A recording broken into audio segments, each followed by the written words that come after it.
The Hindu. Supreme Court to hear plea to include CJI on Election Commission selection panel. NGO tells Supreme Court that center can take unfair advantage while filling two vacancies. Organization asks the court to stay the new law and appointment of election commissioners.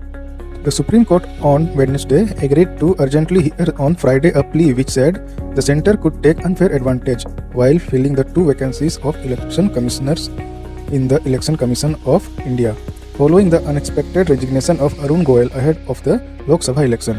A bench headed by Justice Sanjeev Khanna agreed to list for hearing the plea by NGO Association for Democratic Reforms, which said the new law on the appointments of election commissions should be put on hold. The NGO said the Chief Justice of India (CJI) should be brought back on board. The high-profile selection committee headed by the Prime Minister for appointments of election commissioners to the top poll body as directed by the landmark Supreme Court judgment in the Anup Baranwal's case of March 2023. Now the executive has the ability to appoint two election commissioners, which can give an unfair advantage to the executive. The role of the election commissions is critical in ensuring free and fair election, and therefore the appointments must also be seen to be fair and free from any bias or latches to the government of that time. The organization, represented by Advocate Prashant Bhushan and Cyril D'Souza, submitted in Anup Barnawal's versus Union of India in March last year.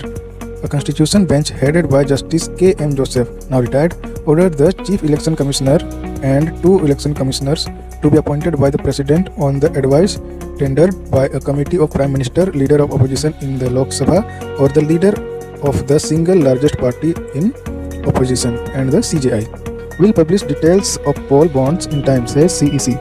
Chief Election Commissioner Rajiv Kumar on Wednesday said that the commission would share details of electoral bonds in time and asserted that it believed in complete transparency.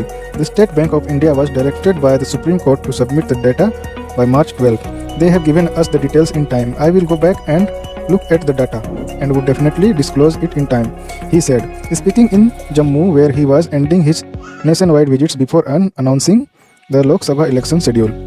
He said the commission believed only in disclosure to ensure high standard of transparency. The SBI has issued bonds worth 16,518 crore in 30 tranches since 2018. The State Bank of India on Wednesday informed the Supreme Court that details of electoral bonds anonymously purchased by contributors and enchased by political parties from April 2019 to February 15, 2024 were hand-delivered to the Election Commission. The SBI said a total of 22,217 electoral bonds were purchased and 22,030 were redeemed by political parties between April 1, 2019 and February 15, 2024.